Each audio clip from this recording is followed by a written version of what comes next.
గత కొన్ని వారాలుగా మనం ప్రార్థన అనేటువంటి అంశం గురించి ధ్యానిస్తున్నాము.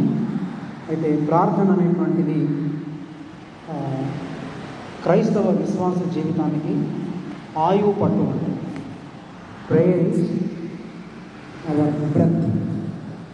Prayer is like our breath అంటే మన యొక్క ఊపిరి.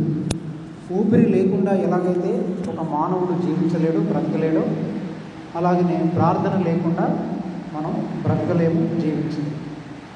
అందుకని ఒక భక్తుడు అన్నాడు, చాలాసార్లు మనం ఏం మాట్లాడుతుంటామంటే how is your prayer life అన్నాడు. How is your prayer life. ఆ భక్తుడు అంటాడు, ఎప్పుడు కూడా మనం నీ ప్రార్థన జీవితం ఎలా ఉంది అని అడగొద్దు అన్నాడు. How is your prayer life అని అడగొద్దు. ఎందుకనంటే your life itself is a prayer. ప్రార్థన జీవితం ఎట్లుందంటే జీవితంలో ప్రార్థన ఒక భాగం అని అనుకుంటారు.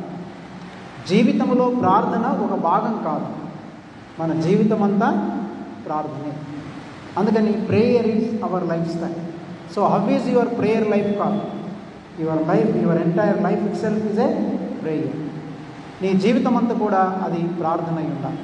అంటే నువ్వు కూర్చున్నప్పుడు, నువ్వు నిలబడ్డప్పుడు, నువ్వు మాట్లాడుతున్నప్పుడు, నిద్రించున్నప్పుడు. అందుకని కీర్తనల గ్రంథంలో చూడండి, నేను మంచం మీద పరుండి ఉండి నేను దేవుని గురించి ధ్యానించున్నాను. మనము కొన్నిసార్లు నిద్రపోతున్నప్పుడు కూడా దేవుణ్ణి మనం కీర్తించవచ్చు, ధ్యానించవచ్చు. అంటే మనం చేసేటువంటి ప్రతి పని కూడా అది ఒక ప్రార్థనే.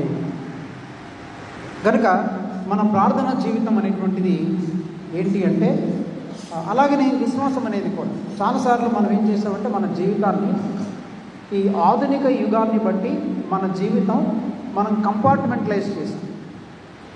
ఆధునిక యుగం వలన మన జీవితాన్ని ఏం చేసామంటే కంపార్ట్మెంటలైజ్ చేస్తాం. ఈ కంపార్ట్మెంటల్ లైఫ్ స్టైల్సే జీవిస్తున్నాం మనం. అందుకని చదువు అనేటువంటిది ఒక కంపార్ట్మెంట్ అన్నమాట, ఉద్యోగం అనేటువంటిది ఒక కంపార్ట్మెంట్ అన్నమాట, పెళ్ళి అనేటువంటిది ఒక కంపార్ట్మెంట్ అన్నమాట, తర్వాత ప్రార్థనకి వెళ్ళడము ఒక కంపార్ట్మెంట్, తర్వాత వాక్యం చదవడము అదొక కంపార్ట్మెంట్, అట్లాగని మనం కానుకలు ఇవ్వడం అనేటువంటిది ఒక కంపార్ట్మెంట్. అంటే మన లైఫ్ అంతటినీ కూడా ఏం చేసామంటే మనం చిన్న చిన్న కంపార్ట్మెంట్స్ లాగా డివైడ్ చేసేసుకున్నాం. అందుకని ఆదివారం మనం దేవుని సన్నిధికి వెళ్ళాలి, మరి సోమవారం నుంచి శనివారం వరకు మనం లోకంలో ఉద్యోగాలు చేసుకోవాలి. అంటే ఇవన్నీ కూడా ఏంటంటే కంపార్ట్మెంటల్ లైఫ్ అలవాటు పడి మనం ప్రార్థనని కూడా ఏం చేసామంటే ఒక ప్రత్యేకమైన సమయానికి కేటాయించాం, ఒక ప్రత్యేకమైనటువంటి దినానికి కేటాయించాం. అర్థమవుతుందండి? ఈ విధంగా మనం కంపార్ట్మెంటలైజ్ చేయడం ద్వారా మన జీవితంలో కూడా దేవుడిని ఏం చేస్తున్నామంటే ఫలాని టైంలోనే మనం దేవునితో గడపాలి, ఫలాని సమయంలో దేవునితో మనం గడపనక్కర్లేదు. ఈరోజు నేను దేవునితో ఎక్కువ సమయం గడిపాను, ఈరోజు దేవునితో ఎక్కువ సమయం గడపలేకపోయాను అనేటువంటి థింకింగ్ అనేటువంటిది కూడా అది సరి అయింది కాదు. That is not the Jewish thinking, that is not the biblical thinking. నేను ఈరోజు దేవునితో ఎక్కువ సమయం గడిపాను, ఈరోజు దేవునితో నేను ఎక్కువ సమయం గడపలేకపోయాను అనేటువంటి ఆలోచన విధానం కూడా తప్పే. ఎందుకనంటే మన జీవితము ఈ మోడర్న్ లైఫ్ స్టైల్స్ని బట్టి మనం ఏం చేసుకున్నామంటే కంపార్ట్మెంటలైజ్ చేస్తున్నాం. సో మనం we are living in a compartmental lifestyles అన్నమాట. మరి అందుకొరకు మనం ఏం చేస్తామంటే ప్రార్థన సమయాన్ని మనం సపరేట్గా కేటాయించేసుకున్నాం. ఇది ప్రార్థన సమయము. అందుకని సేక్రెడ్ సెక్యులర్ అనేటువంటి కాన్సెప్టు ఈ ఇండస్ట్రియలైజేషన్ ద్వారా, మోడర్నిటీ ద్వారా వచ్చింది. అంటే ఇది పవిత్రమైంది, ఇది మనవి లౌకికమైంది. అందుకని ఈ భౌతికమైనటువంటి లోకములో ఉద్యోగం వేరు, పవిత్రమైనటువంటి కార్యక్రమాలు వేరు అనేటువంటి విధానంలోనికి వచ్చాము. అందుకే మీరు గమనించండి, ఇప్పుడు నేను ఆశీర్వాదం ఇవ్వాలి అంటారు. ఒకవేళ ఉద్యోగం చేసుకునే వ్యక్తి వచ్చి ఆశీర్వాదం ఇవ్వండి అని అంటే ఆయన ఇవ్వడు. ఎందుకని? నాకు అభిషేకం లేదండి, నేను ఎక్కడ ట్రైనింగ్ అవ్వలేదండి, లేదా నేను సంఘ పెద్దను కానండి, నేను పాస్టర్ని కాదండి, నేను ఒక సెక్యులర్ మ్యాన్ అండి, నేను అభిషేకం ఇవ్వడం, నేను ఏమంటారు ఆశీర్వాదం ఇవ్వడానికి అర్హత లేదండి అనేస్తాను. కానీ బైబిల్ గ్రంథం మనం సరిగా చదవలేదు. అందుకని దేవునికి వాక్యం చదవండి. 1 యోహాను పత్రిక 2వ అధ్యాయము దాదాపు 27వ వచనం చదవండి. 1 యోహాను పత్రిక 2వ అధ్యాయం 27వ వచనం. 1 యోహాను పత్రిక 2వ అధ్యాయము 27వ వచనం.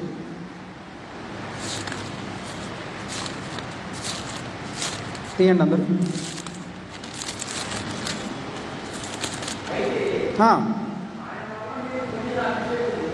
ఆయన వలన మీరు పొందిన అభిషేకము మీలో నిలుచుచున్నది గనుక ఎవడునూ మీకు బోధింపనక్కరలేదు. ఆయన ఇచ్చిన అభిషేకము సత్యమే గాని అబద్ధము కాదు.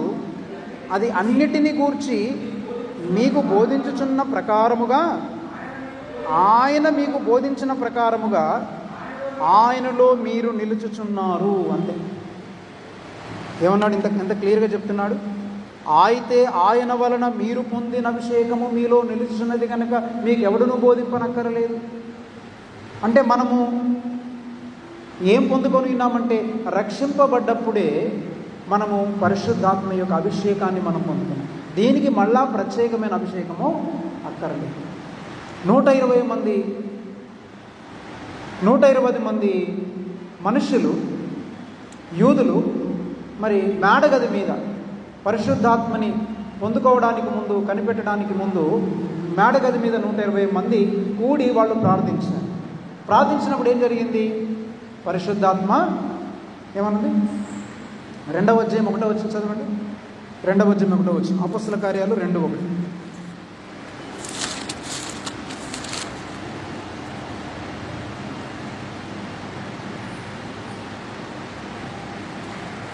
అపొస్తలుల కార్యాలు 2వ అధ్యాయం 1వ వచనం.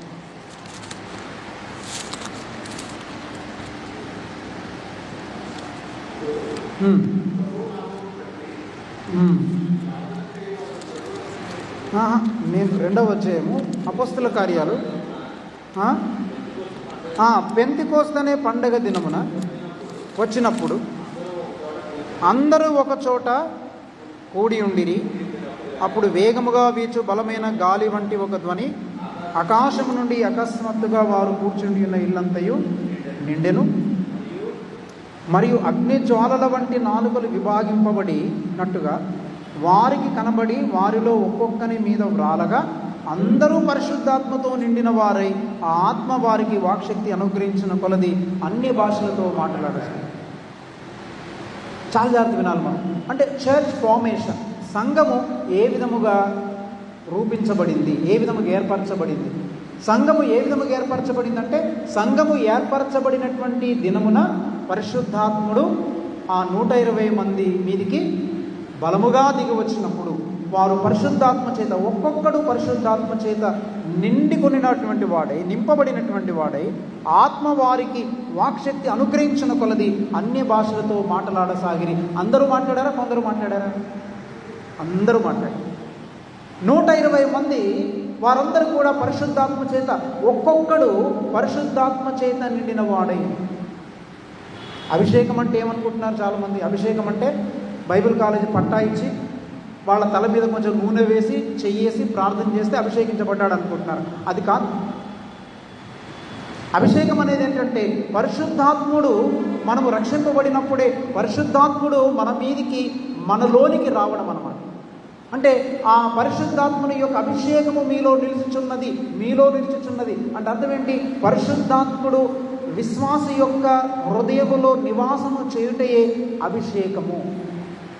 మళ్ళీ చెప్తున్నాను వినండి. అభిషేకం అంటే ఏంటి చెప్పండి? అభిషేకం అంటే ఏదో నూనె వేసేసి, తల మీద చెయ్యేసేసి, సర్టిఫికెట్ ఇచ్చేసి, గ్రాడ్యుయేషన్ చేసి, ఏమంటారు దాన్ని, ఆర్డినేషన్ సర్టిఫికెట్ ఇచ్చేసి, ఆర్డినేషన్ చేసేసి,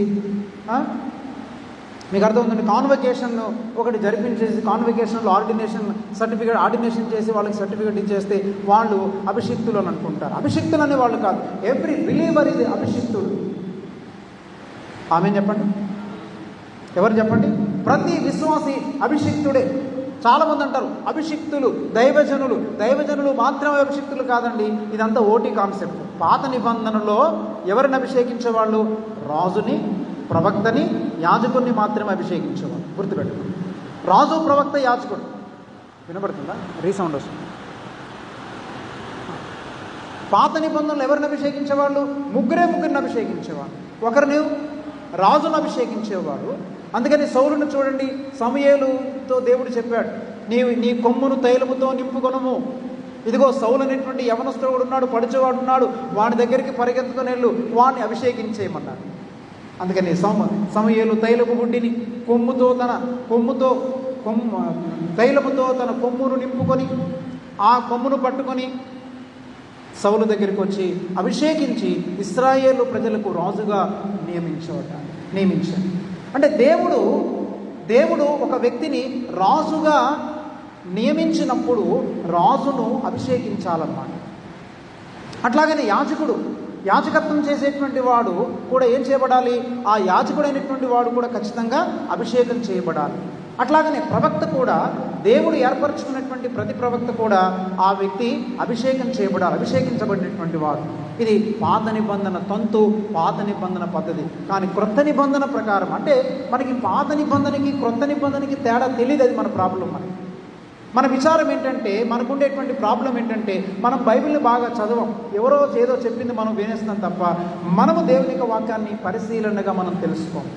అందుకని తెస్సలోనికలో ఉండేటువంటి వారి కంటే బెరయలో ఉండేటువంటి సంఘము వాళ్ళు ఎలాంటి వారట?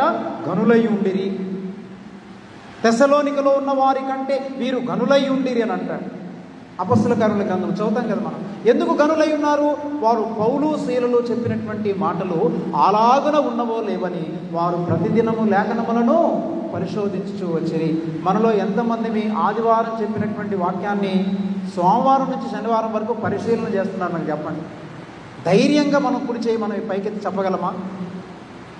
చెప్పలేం మనం. అంటే మరి మనకేం లేదు, మనకు ఆసక్తి లేదు. ఆసక్తి లేని వారితో దేవుడు మాట్లాడు, ఆసక్తి లేని వారికి దేవుడు సహాయం చేయడు, ఆసక్తి లేని వారికి దేవుడు తన మర్మాలని బయలుపరచడు, ఆసక్తి లేనటువంటి వారికి దేవుడు తన ఆశీర్వాదములు కూడా ఇవ్వడు. అందుకని మనందరం కూడా మనము ఏమంటారు చూడండి, థియలాజికల్ ఏమంటారంటే ఇల్లిటరేట్స్గా ఉండకూడదు మనం, లేదా బైబిల్ ఇల్లిటరేట్స్గా ఉండకూడదు. లోకంలో బాగా చదువుకున్న ఎంఏలు, పిహెచ్డీలు, లేకపోతే ఇంజనీరింగ్, ఎంటెక్లు, ఎంబీబీఎస్లు, పిహెచ్లు, ఎంఎస్లు ఇవన్నీ చాలా చదువుకున్నాం మనం. కానీ చాలామంది ఏంటంటే బిబ్లికల్ ఇల్లిటరేట్స్ ఉంటారు చాలామంది. అంటే బైబిల్ గురించి ఏమాత్రం కూడా తెలియనటువంటి వాళ్ళు, ఎంతో కొంత తెలిసి ఎంత తెలుసు అని అనుకునేటువంటి వాళ్ళు. కాబట్టి ఊరికనే మన పాత గత అనుభవంలో ఎంతో కొంత తెలుసు కాబట్టి నాకు ఇంత తెలుసు, ఇక నేను చాలా ప్రార్థన చేస్తాను, చాలా బైబిల్ జ్ఞానం తెలుసు, ఎన్నో ప్రసంగాలు విన్నాను, అవన్నీ కూడా పక్కనెట్టండి. ఇప్పుడు నేను చెప్పినటువంటి వాక్యం మీకు అర్థమైందా? నిజంగా ఇది ఎప్పుడైనా మీరు విన్నారు అసలు? అంటే మన ఊరికనే పాత నిబంధనలు అభిషిక్తులు అంటుంటారు. కానీ క్రొత్త నిబంధన ప్రకారం గమనించండి, పేతురు రాసిన మొదటి పత్రిక 2:9 ప్రకారం ఏంటి? మనందరికీ తెలిసిన వాక్యమే. ఏమంటే చీకటిలో నుండి ఆశ్చర్యకరమైన, చదవండి అన్నమాట, చదవండి. పేతురు రాసిన మొదటి పత్రిక 2వ అధ్యాయం 9వ వచనం.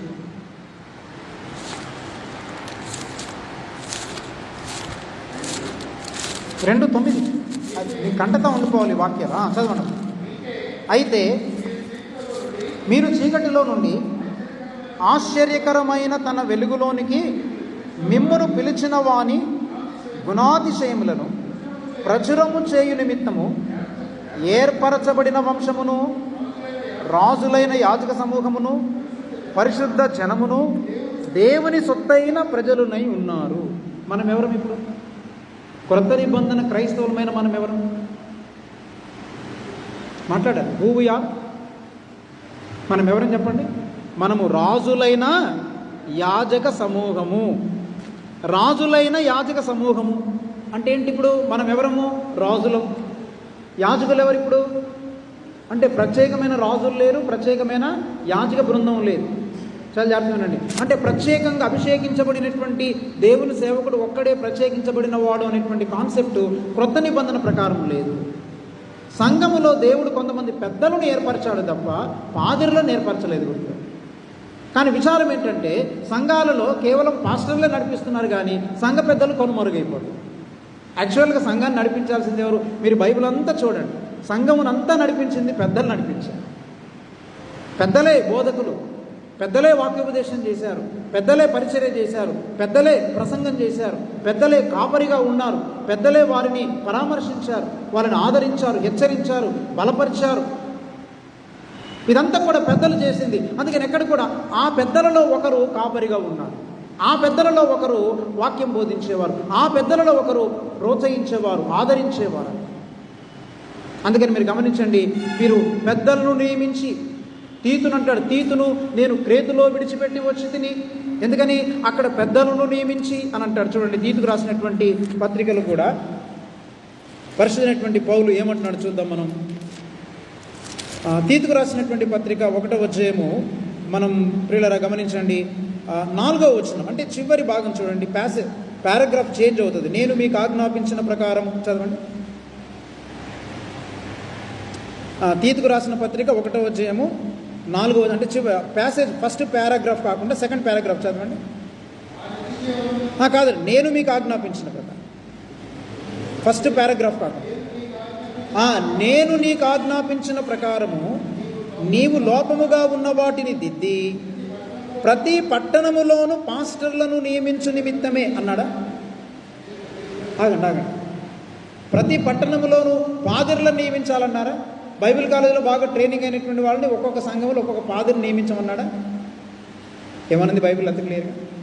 ప్రతి పట్టణములోను పెద్దలను నియమించు నిమిత్తమే నేను క్రేతులో నిన్ను విడిచి వచ్చి తిని. ఏమయ్యా, తీతును ఎందుకు విడిచి వచ్చాడు? తీతు నీవు ప్రతి పట్టణములో, కొరింథు పట్టణములో పెద్దలు, ఎఫెసీ పట్టణములో పెద్దలు, ఫిలిప్పీ పట్టణములో పెద్దలు, తెస్సలోనిక పట్టణములో పెద్దలు, ప్రతి పట్టణములో పెద్దలను నియమించాలి. పెద్దలను నియమించిన కొరకు నేను నిన్ను విడిచి వచ్చి తిని అని అంటాడు. అయితే వాళ్ళు ఎలాంటి వాళ్ళై ఉండాలి? నిందారహితుడు, ఏకపత్ని పురుషుడు, దుర్వ్యాపారము, నేరము మోపబడిన వారై, అవిధేయులు కాక విశ్వాసులైన పిల్లలు గలవాడునై ఉన్న ఎడల అట్టివానిని పెద్దగా నియమించవచ్చును అని అన్నాడు. పెద్దగా ఎవరు ఉండాలి? మనం దేన్ని బట్టి పెద్దలు నియమిస్తున్నాం చెప్పండి?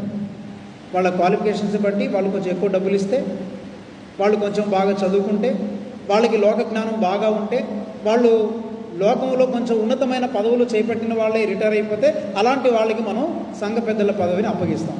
సంఘ పెద్దల పదవి అంటే ఊరికే లెక్కలు చూసుకోవడం, డబ్బులు లెక్కెట్టేసుకోవడం, ఓరు ప్రోగ్రాంలు నడిపించడం, కార్యక్రమాలు చేయడం కాదు పెద్దల పని అసలు. యాక్చువల్గా ఇవన్నీ చిన్న పనులు. ఇవన్నీ డబ్బులు లెక్క పెట్టడం అవన్నీ తర్వాత. అవి చాలా చిన్న చిన్న పనులు.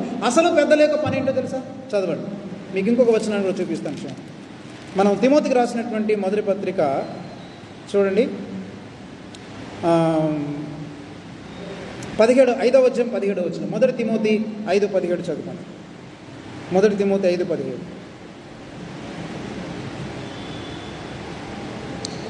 మొదటి తిమోతి 5:17 చదవండి. తీయండి కబుగా. మీరందరూ కూడా మీరు నాతో కలిసి బైబిల్ వాక్యాన్ని పరిశీలన చేయాలి. నేను బోధిస్తే మీరు ఏది వినేసి వెళ్ళిపోవడం కాదు. ఏమన్నాడండి? బాగుగా పాలన చేయు పెద్దలను, విశేషముగా వాక్యమందును. ఏమన్నా విశేషముగా అంటే పాలన చేయొద్దని కాదు, పాలన చేస్తారు. పాలన చేయు పెద్దలను అనగా విశేషముగా వాక్యమందును ఉపదేశమందును ప్రయాసపడు వారిని రెట్టింపు సన్మానమునకు పాత్రులుగా ఎంచవలెను. వీళ్ళు ఏమై ఉండాలంట? విశేషముగా వాక్యమందును ఉపదేశమందును అంటే వాక్యోపదేశము చేయుటయందును ప్రయాసపడేటువంటి వారుగా ఉండాలి. పాలన చేయడం మాత్రమే కాదు, ప్రజలని నడిపించేవారుగా మాత్రమే కాదు, వాళ్ళు ఏం చేయాలంట? వాక్యోపదేశము చేయగలిగిన వారు. దేవుని యొక్క వాక్యాన్ని బాగా పఠించి, దేవుని యొక్క వాక్యాన్ని చదివి, వాక్యానుసారంగా జీవిస్తూ ఇతరులకు బోధించగలిగిన వారు. అందుకని అంటాడు చూడండి, ఇక్కడ బోధింపగలిగినటువంటి వాడై ఉండాలని కూడా అంటాడు. తిమోతికి రాసిన మొదటి పత్రిక చూడండి, 3వ అధ్యాయము 3వ వచనం చదువుకున్నాం. 2వ వచనం కూడా చదువుకున్నాం. మొదటి తిమోతి 3:2 నుంచి చదువుకుందాం. కదా, అధ్యక్షుడగువాడు నిందారహితుడును, ఏకపత్ని పురుషుడును, మితానుభవుడును, స్వస్థబుద్ధి గలవాడును, మర్యాదస్తుడును, అతిథి ప్రియుడును, బోధింపతగిన వాడునై ఉండి మద్యపానీయు కొట్టువాడు కాక. ఇక తర్వాత విషయాలు చాలా ఉన్నాయి. ఇక్కడేమన్నాడు? బోధింపతగిన వాడునై ఉండి. పెద్దలంటే ఏమై ఉండాలి? బోధింప తగిన వాళ్ళే ఉండాలి. దేవుని యొక్క వాక్యం బోధించడం అంటే ఊరికినేదో ప్రసంగాలు బోధించడం కూడా కాదు. మళ్ళీ ఆ జీవితం వాళ్ళు జీవిస్తూ ఇతరులకు బోధించగలగాలి. కాబట్టి బోధించేదెవరు? పెద్దలు. నడిపించేదెవరు? పెద్దలు. మీ పైన నాయకులుగా ఉన్న వారిని నాయకులు అన్నాడు కానీ నాయకుడు అని అనలేదు. చూడండి, హెబ్రీయులకు రాసిన పత్రికలు కూడా మీకు జ్ఞాపకం చేస్తాను. హెబ్రీయులకు రాసిన పత్రిక మనం 13వ అధ్యాయంలో ఇంకొక మాట చూపిస్తాను చూడండి.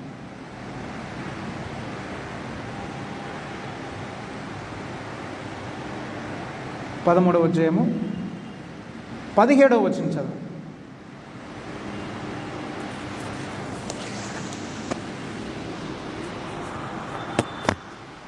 17 హెబ్రీ పత్రిక 13వ అధ్యాయం 17వ వచనం. మీపైన నాయకులుగా ఉన్నవారు లెక్క ఒప్పచెప్పవలసిన వారి వలె మీ ఆత్మలను కాయుచున్నారు. వారు దుఃఖముతో ఆ పని చేసిన యెడల మీకు నిష్ప్రయోజనము గనుక దుఃఖముతో కాక ఆనందముతో చేయనట్లు వారి మాట విని వారికి లోబడి ఉండు. మీపైన నాయకులుగా ఉన్నవారు, నాయకులు ఉన్నవారంటే ఒకడా ఇతర చెప్పండి. నాట్ వన్ పర్సన్, ఒకరు కాదు, అంటే ఒకరికంటే ఎక్కువ అన్నమాట.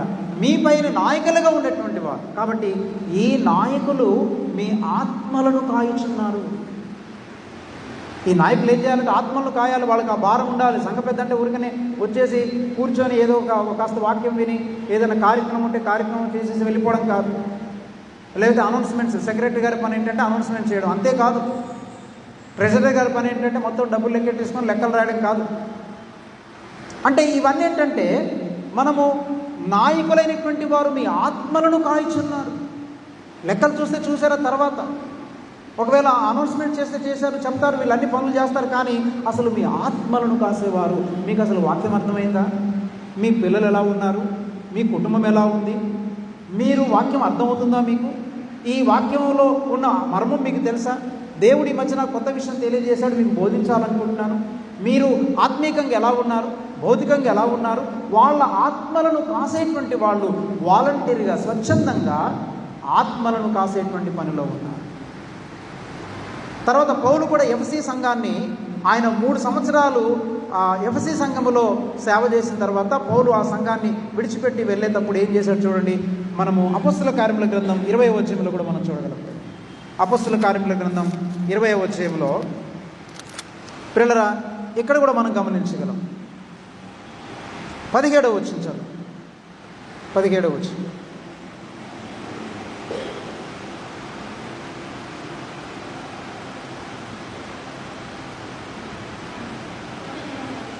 ఆ 20:17 అతడు మిలేతు నుండి ఎఫెసునకు వర్తమానము పంపి సంఘపు పెద్దలను పిలిపించను. ఎవరిని పిలిపించాడట? సంఘపు పెద్దలను పిలిపించి వాళ్ళ దగ్గర ఇవన్నీ చెప్తున్నాడు. వారు తన యుద్ధకు వచ్చినప్పుడు అతడు వారితో ఇచ్చాడు. అక్కడ కూడా ఎవరు ఉన్నారు చెప్పండి? ఎఫెసీ సంఘాన్ని ఎవరు నడిపిస్తున్నారు? పెద్దలు. అందుకని మీకు ఇంకొక వాక్యం చెప్తాను, జాగ్రత్త వినండి. పాస్టర్ అనేటువంటి పదము క్రొత్త నిబంధనలో ఎన్నిసార్లు ఉంది చెప్పండి? పాస్టర్ అనేటువంటి పదము క్రొత్త నిబంధనలు ఎన్నిసార్లు ఉంది? కాపరి అనేటువంటి పదం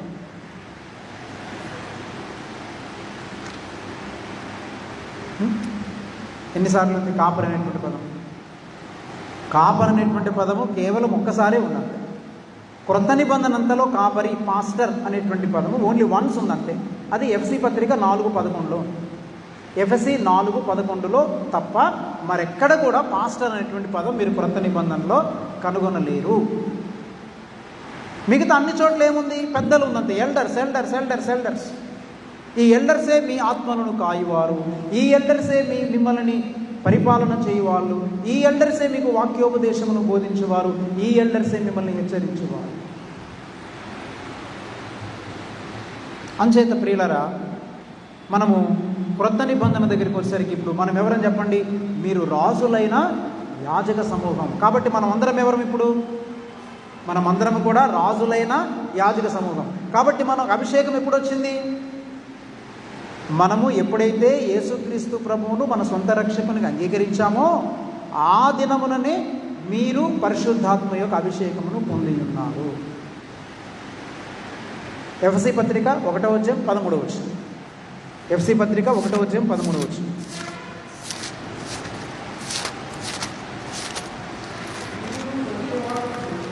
మీరును సత్యవాక్యమును అనగా మీ రక్షణ సువార్తను విని క్రీస్తునందు విశ్వాసముంచి వాగ్దానము చేయబడిన ఆత్మ చేత ముద్రించబడితిరి. ఎప్పుడు ముద్రించబడ్డారు మీరు దేవుని ఆత్మ చేత? మాట్లాడలేదు. ఎప్పుడు ముద్రించబడ్డారు? మనందరం కూడా ఒకరినొకరు మనం మాట్లాడుకోవాలి. మీరు రక్షణ సువార్తను విని క్రీస్తునందు విశ్వాసం ఉంచినప్పుడే మీరేం చేయబడ్డారు? పరిశుద్ధాత్మ చేత మీరు ముద్రించబడ్డారు. You are sealed by the holy spirit of God. You are anointed by the holy spirit of God. So సంఘములో మనము చేర్చబడ్డప్పుడే, సంఘములో చేర్చబడ్డామంటే మనం ఈ సంఘములో సభ్యులుగా చేర్చబడ్డప్పుడు కాదు, మరొక లూథరన్ సంఘంలోనో బ్యాప్టిస్ట్ సంఘంలో మనం సభ్యులుగా చేర్చబడ్డప్పుడు మేము 20 సంవత్సరాలు బట్టి ఆ సంఘంలో సభ్యత్వం ఉందండి. ఆ సభ్యత్వం కాదు. నీవు రక్షింపబడినప్పుడు ఎప్పుడైతే యేసుక్రీస్తు ప్రభువుని నీ సొంత రక్షకునికి అంగీకరించావో అప్పుడే నీవు పరిశుద్ధాత్మ చేత ముద్రించబడ్డావు, సీల్ వేయబడ్డావు, నీవు అభిషేకించబడ్డావు. దేవుని యొక్క అభిషేకం మీలో నిలుచుచున్నది కనుక ఇక మీకెవడును బోధింపనక్కరు. మనము రాజులైన యాజక సమూహం. కాబట్టి ఇప్పుడు మనం ఎవరని చెప్పండి? మనందరం కూడా రాజులైన యాజక సమూహం అంటే అర్థం ఏంటి? ఇప్పుడు ఇందులో స్పెషల్ పీపుల్ ఎవరు లేరు. ఇందులో ఒక ప్రత్యేకమైనటువంటి అభిషిక్తులు అనేటువంటిది లేదు. ఎందుకని? ఈ పాత నిబంధనలో కూడా మీరు గమనించండి, ఇశ్రాయేలు జాతిని, ఇశ్రాయేలు జనాంగాన్ని కూడా దేవుడు ఎందుకొరకు ఎన్నుకున్నాడు? చదవండి, మీకు నిర్గమకాండంలో చూపిస్తాను. నిర్గమకాండము 19వ అధ్యాయంకి వెళ్దాం. అంటే నేను ప్రార్థన గురించి మొదలుపెట్టి ఇవి చెప్తున్నారంటే అనుకోబాకండి. ముందు మనకు ప్రార్థన కాదు, ముందు ఇది అర్థమైతే ప్రార్థన అర్థమవుతుంది. దేనికోసం ప్రార్థన చేయాలి? ముందు వాక్యం బాగా అర్థమైనప్పుడు వాక్యాన్ని బట్టి ప్రార్థన చేయాలి. వినండి, ఒక భక్తుడు అన్నాడు, ఒక స్టేట్మెంట్ చెప్తాను వినండి. ఒక భక్తుడు ఏమన్నాడంటే,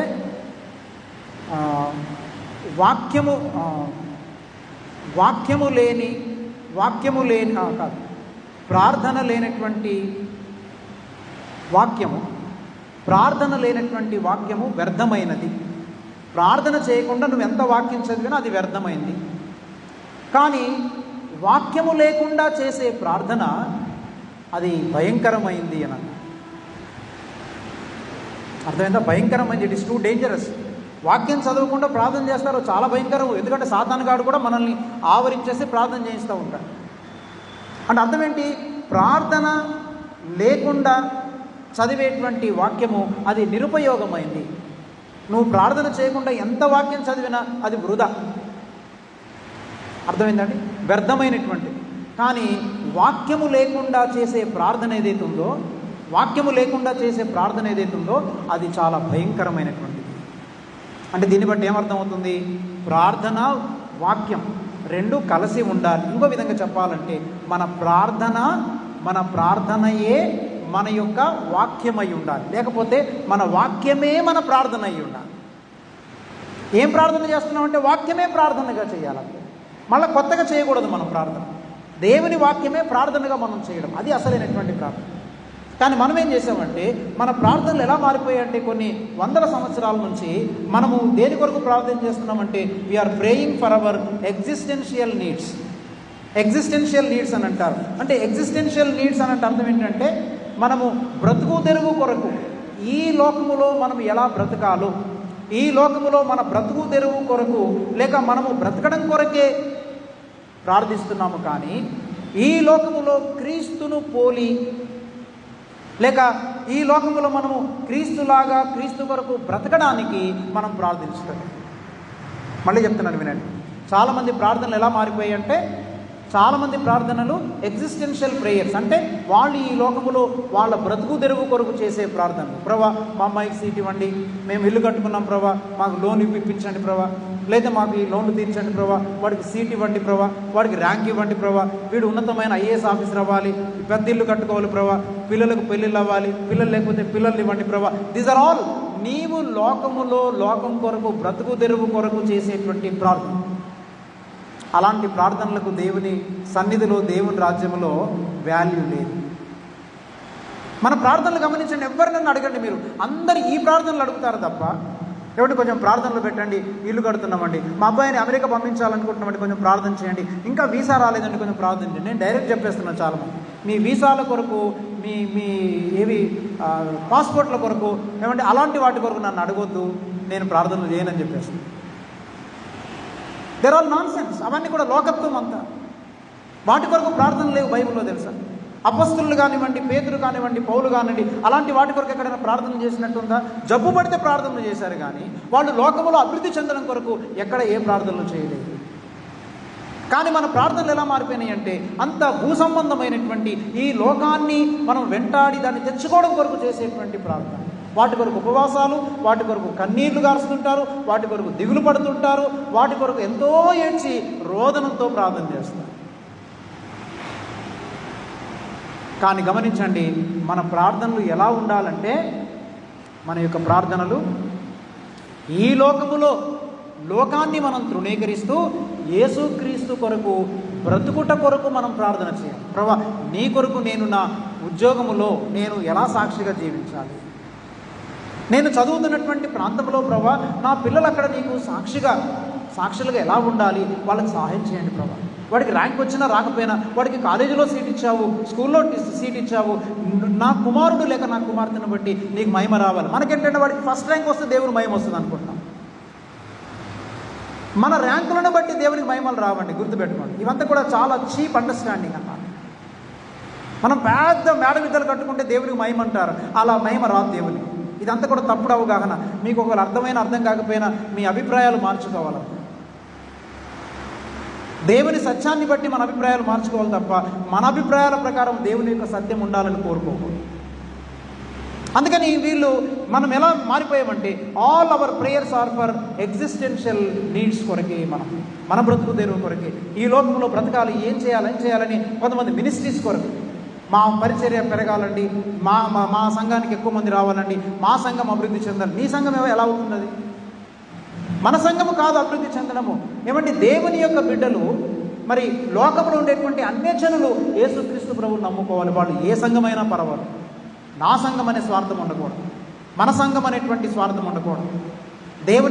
దేవుని బిడ్డలమైనటువంటి మనందరం ఎవరి కొరకు ప్రార్థన చేయాలంటే, అన్యజనులైన వారి కొరకు ప్రార్థన చేయాలి. వాళ్ళు ఏ సంఘానికి వెళ్ళినా కానీ ప్రభా, వాళ్ళు నిన్ను ఎరుగునట్లు సహాయం చేయండి. ఇవేమి మన బిజినెస్ సెంటర్స్ కావు. లూథరన్ చర్చి ఒక బిజినెస్ సెంటరు, ఇది అనిల్ అంబానీ, ముఖేష్ అంబానీ, లేకపోతే ఆదాని గ్రూప్స్, బిల్ గేట్స్ ఉండేటువంటి మధ్యలో ఉండేటువంటి పోటీల సంస్థలు అనుకుంటున్నారా? కాదు. ఇవి దేవుని సంఘం అంటే ఒకటే దేవుని సంఘం. ప్రపంచవ్యాప్తంగా ఉండేటువంటి దేవుని సంఘం ఒకటే. మనకి స్థలానుభవాన్ని బట్టి మనం కొన్ని ప్రాంతాల్లో కూడుకుంటున్నాం అంతే. కాబట్టి లూథరన్ సంఘం పెరగనివ్వండి, బ్యాప్టిస్ట్ సంఘం పెరగనివ్వండి, పెంటెకోస్తు సంఘం పెరగనివ్వండి. పెరగడం అంటే ఊరికనే జనం రావడం కాదు. ప్రభువా, అక్కడ ఉండేటువంటి ప్రజలందరూ నిన్ను ఎరగాలి ప్రభువా. అవి మన ప్రార్థనలు అయినా.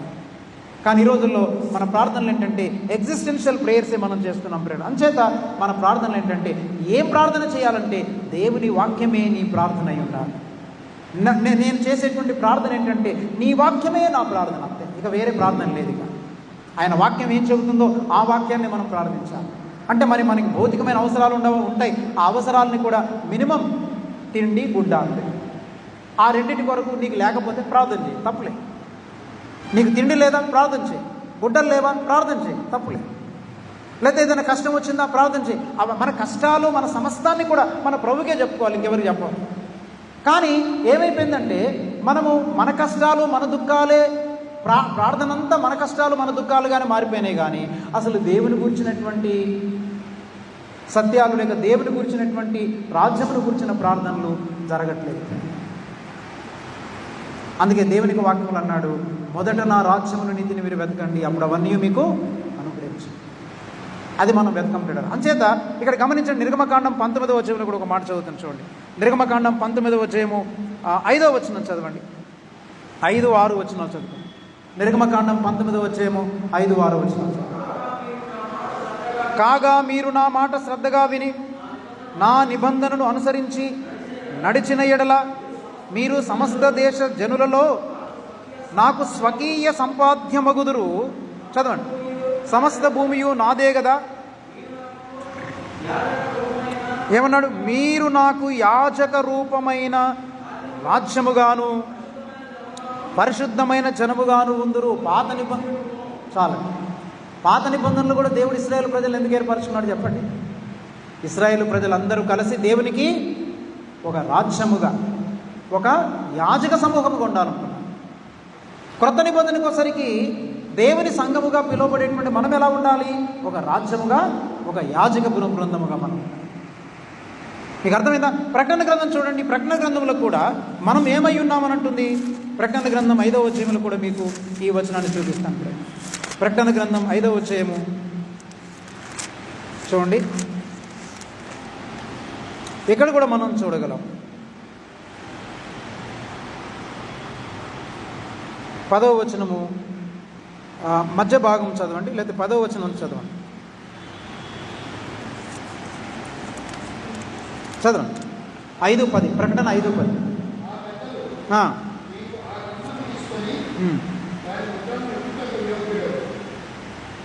చదవండి బ్రదర్, కంటిన్యూ.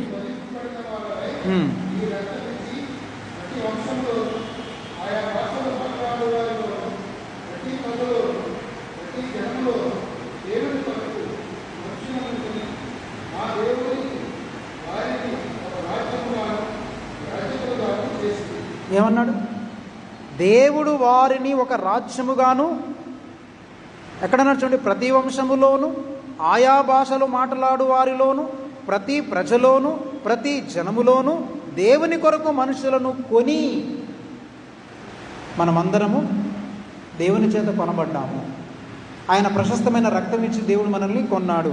కొని ఏం చేశాడట? మనల్ని మా దేవునికి వారిని ఒక రాజ్యముగాను యాజకులుగాను చేసింది. అంటే మనందరం ఎలా జీవించాలి? మనము కలిసి దేవునికి ఒక రాజ్యముగా జీవించాలి. సంఘం అంటే ఒక రాజ్యం. సంఘం ఎలా జీవించాలి? ఒక రాజ్యములాగా మనం జీవించాలి. మనం యాజకులుగా జీవించాలి. అయితే ఈ యాజక గుంపులో దేవుడు కొంతమందిని ప్రత్యేకంగా ఏర్పరచుకొని, ప్రత్యేకంగా పిలిచి వాళ్ళకు ఒక బాధ్యత ఇచ్చారు. అంత మాత్రం చేత వీళ్ళు అభిషేకించబడ్డారు, నువ్వు అభిషేకించబడలేదని అనుకోవడానికి వీలేదు. నీకు ఉంది అభిషేకము, నాకు ఉంది. కానీ దేవుడు నాకు ప్రత్యేకమైనటువంటి ఎక్స్ట్రా బాధ్యతనిచ్చాడు కాబట్టి నేను వాక్యాన్ని ఉపదేశిస్తాను. నీకు ఆ ప్రత్యేకమైన బాధ్యత ఇవ్వలేదు కాబట్టి నువ్వు బోధించనక్కర్లేదు. అవసరమైనప్పుడు నిన్ను బోధించమంటే నువ్వు కూడా బోధించాలి. కానీ పెద్దలైనటువంటి వారందరూ బోధకులై ఉండాల్సిందే. ప్రతి పెద్దలు బోధకులై ఉండాల్సిందే. అందుకే నేనేమనుకుంటున్నానంటే, మన సంఘంలో వచ్చి ఇక్కడ ఉండేటువంటి పెద్దలందరూ కూడా వారు దేవుని యొక్క వాక్యాన్ని నేర్చుకొని వాక్యోపదేశము చేసేవారుగా మారాలి. అర్థమైందండి? అంచేత మనం దేవుని యొక్క అభిషేకం మీలో నిలుచుచున్నది కనుక మీకెవడు నువ్వు బోధించాలి.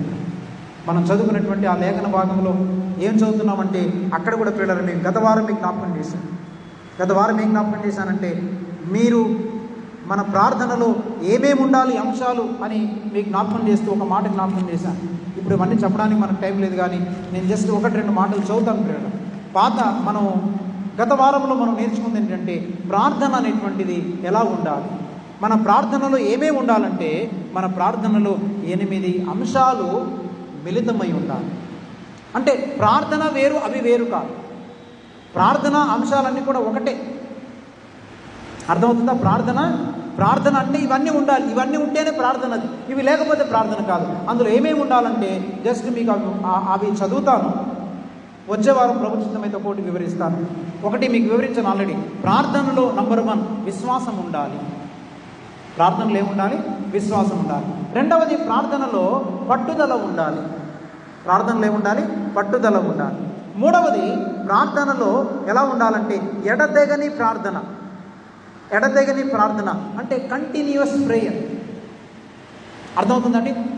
Lasting prayer. అది ఎడతెగకుండా, అంటే అది నిరంతరము కొనసాగేటువంటిదిగా ఉండాలి.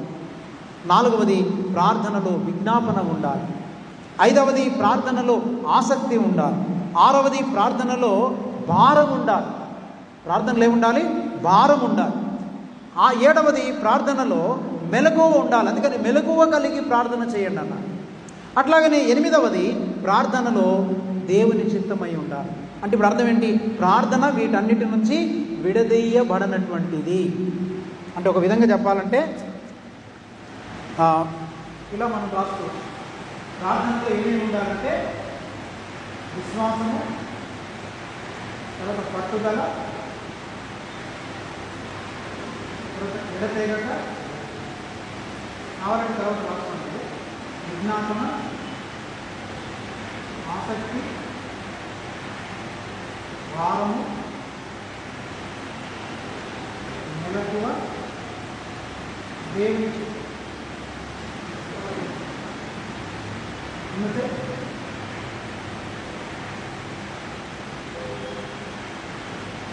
ప్రార్థనలు ఇవన్నీ ఉంటాయి. అంటే ఇవన్నీ ఉంటేనే అది ప్రార్థన అవుతుంది, అది లేకుండా చేసేది ప్రార్థన కాదు. అందుకేమన్నాడు, మీకు గత వారం జ్ఞాపకం చేశాను, విశ్వాస సహితమైన ప్రార్థన ఒక రోగిని స్వస్థపరచను. విశ్వాస సహితమైన ప్రార్థన ఏం చేస్తుంది? ఒక రోగిని స్వస్థపరచను. ఇప్పుడు మీకు ఒక చిన్న డెమాన్స్ట్రేషన్ మీకు చూపించి నేను ముగిస్తాను, చాలా జాగ్రత్త వినండి. ఇప్పుడు మనలో చాలామంది ప్రార్థన ఎలా చేస్తున్నారంటే, ప్రార్థన మీకు లాస్ట్ వీక్ డయాగ్రామ్ వేసాను, కానీ ఇప్పుడు మళ్ళీ వేస్తున్నాను డయాగ్రామ్, వినండి. ఇది ప్రార్థించేది,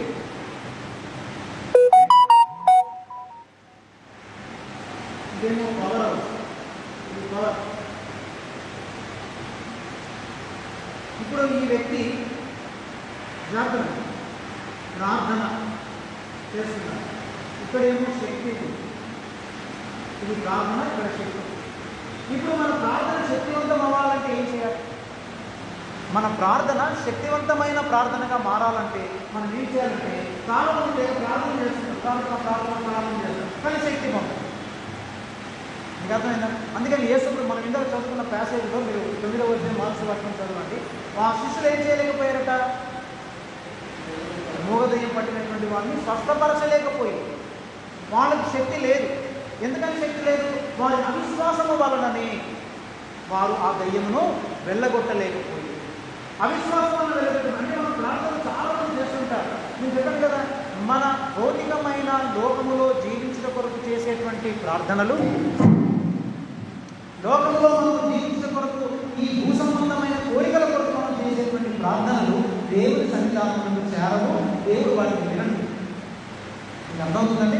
వాటిని వినండి. వాటికి అసలు ప్రార్థనలు లేవు, వాటికి కౌన్సిలింగ్ లేదు, వాటికి పరిష్కారాలు లేవు. నీవు లోకాన్ని విడిచిపెట్టి వచ్చి ప్రార్థన చేస్తున్న దేవుడు వింటాడు. మరి ఇప్పుడు ఎలా ప్రార్థన చేయాలంటే, మీ ప్రార్థన శక్తివంతంగా మారాలి అంటే 2 విషయాలు. ఒకటి, నీవు విశ్వాసంతో ప్రార్థించాలి. నీ ప్రార్థన విశ్వాసంతో జోడించబడాలి. నీవు ప్రార్థిస్తున్నప్పుడు విశ్వాసంతో అడగవలను అన్నాడు. మీరు దేవుని అడిగినప్పుడు ఎలా అడగవలను?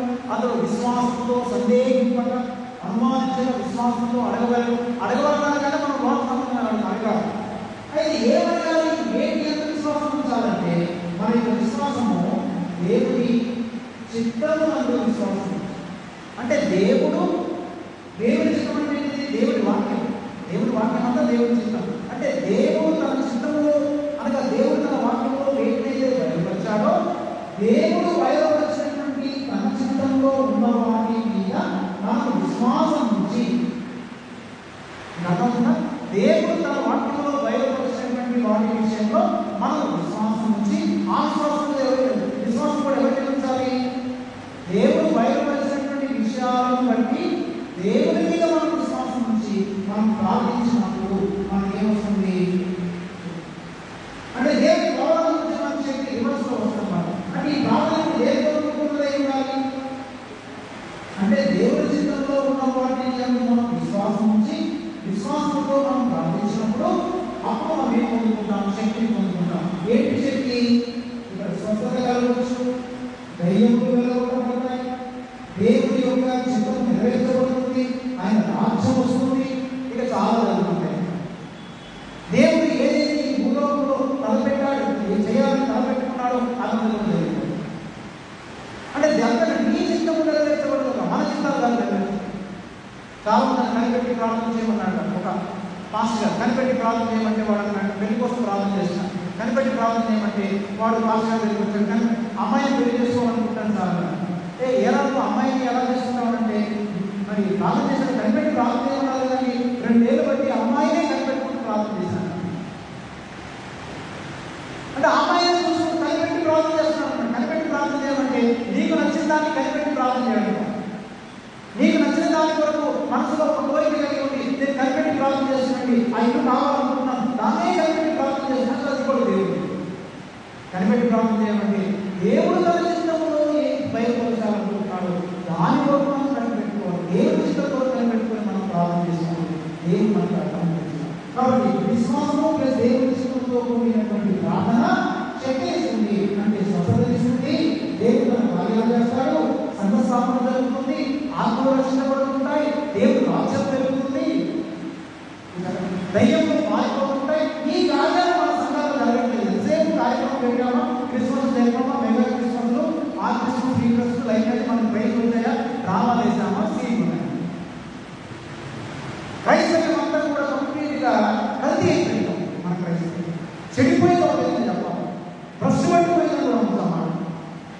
నేటి క్రైస్తవ్యము ఎంత దూరంగా అయిపోయిందంటే దేవుడి యొక్క సన్నిధానంలో డబ్బులు ఇస్తున్నారు, మందిరాలు కడుతున్నారు, ఏమంటే ఆస్తిగా పాటలు పాడుతున్నారు, ప్రసంగాలు చేస్తున్నారు, వాక్యాలు వింటున్నారు, గుళ్ళకు వస్తున్నారు, విషపాగాలు ఇస్తున్నారు. కానీ దేవుడి యొక్క చిత్తము ఆ చిత్తమునందు విశ్వాసంతో దేవుడి యొక్క దేవుడిని ప్రార్థించి ఆ శక్తిని పొందుకోలేకపోతున్నాం. అందుకే చుట్టుపక్కల వాళ్ళకి దేవుడి శక్తి కనుగొనలేదు.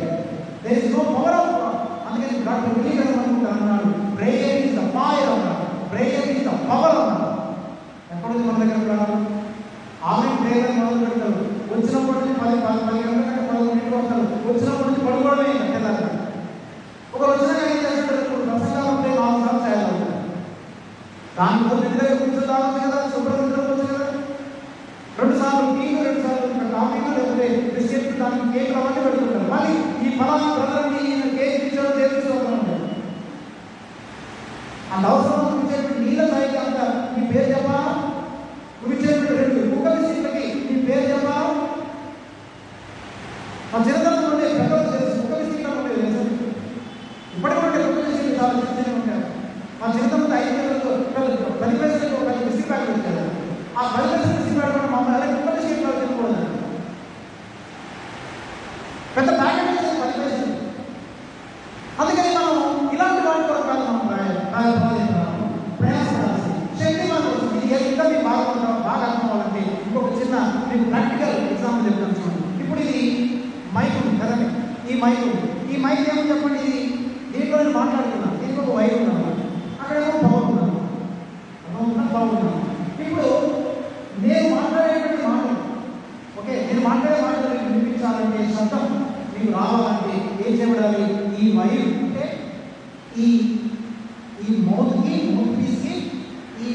పీస్కి ఆ బాక్స్కి మధ్యలో వైర్ ఏం చేయబడాలి? కనెక్షన్ చేయబడాలి. ఆ కనెక్షన్ చేయబడినప్పుడు ఏమవుతుంది? పవర్ అనేటువంటి కంటిన్యూ అవుతుంది. లేకపోతే ఇంకొక ఎగ్జాంపుల్ చెప్తాను. అక్కడ మీరు సింపుల్ ఒక పైప్ పెట్టారు, అందులో పవర్ ఉంది. తర్వాత ఈ బాక్స్కి ఆ పవర్ కనెక్షన్ ఉంది. అందులో మీ మాటలు రావాలంటే ఏం చేయబడాలి? ఈ వైరు ఆ ప్లగ్లో పెట్టినప్పుడే అందులో పవర్ పాస్ అవుతుంది. అంటే ఇప్పుడు అర్థమేంటి? మనం ప్రార్థన తెలియజేస్తున్నాము, అక్కడ దేవుడి పవర్ ఉంది, ఇక్కడ మనం ప్రార్థన ఉంది. కానీ మధ్యలో ఏమంటే కనెక్షన్, మధ్యలో వైర్ కనెక్షన్ లేదు. ఆ వైర్ ఏంటి?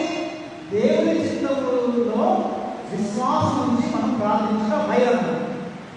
కాబట్టి ఈ వైర్ ఏం చేయబడాలంటే ఆ విశ్వాసంతో దేవుడి చిత్తంతో కూడినటువంటి ఆ వైరు ఈ పవర్కి కనెక్ట్ అవ్వాలి. కానీ ఇదేంటంటే విశ్వాసం దేవుడి చిత్తం లేకుండా వైర్ కనెక్ట్ చేస్తున్నారు, అది పనికి రావాలి. ఆ వైర్ కనెక్ట్ అయినప్పుడు ఇందులో నుంచి పవర్ వస్తుంది, మన జీవితంలో అనేకమైనటువంటి కార్యాలు. ప్రియా దేవుడి గారు, నేను ఊరికే చెప్పట్లేదు, అంటే మిమ్మల్ని బలపరచడం కోసం చెప్తున్నాను తప్ప నేను గొప్పతనం కోసం చెప్పట్లేదు. అప్పుడప్పుడు నాకు తెలంగాణ నుంచి ఒక ఆయన ఫోన్ చేస్తాం, ఆమె చేసాము తెలియదు. ఆయన ఒకసారి నాకు కాల్ చేశారు, చాలా సంవత్సరాల క్రితం ఫోన్ చేసి కాల్ చేశారు. సార్ మీరు బ్రదర్, మరి నాకు మా ఆవిడకి చాలా మంది దయ్యం పట్టి గట్టి కలుస్తుంది, మీరు కొంచెం ప్రార్థన చేయాలని. అప్పుడు నాకు ఫోన్ చేయడానికి ముందే వాళ్ళ భార్యకు పట్టినటువంటి దయ్యం ఉందంటే, మరే నన్ను వెళ్ళగొట్టడానికి విశాఖపట్నం ఫోన్ చేస్తున్నారు ఏంటంటే నేను ఆశ్చర్యపోయాను. అసలు నేనెవరు, అసలు ఆ దయ్యం ఏంటి అర్థమవుతుందండి, ఆ దయ్యం ఏంటి, నాకు నా పేరు చెప్పడం ఏంటి, ఆయన ఆ దయ్యాన్ని విశాఖపట్నం ఫోన్ చేసినట్టు నాకే తెలుసు. అప్పుడు దయ్యం అందుకనంటే ఇప్పుడు దయ్యాలు ఇశ్రాయేలు కుమారులు పడగొట్టినప్పుడు గెలిచినప్పుడు దయ్యాలు ఉంటాయి. మేము యేసును ఎరుగుదుము, పౌలును ఎరుగుదుము,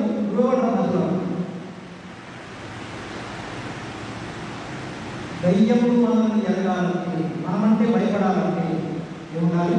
విశ్వాసంతో కూడిన దేవుని చిత్తంలో ఉండేటువంటి ప్రార్థనలు చేసినప్పుడు దయ్యములు సహా ఉంటాయి.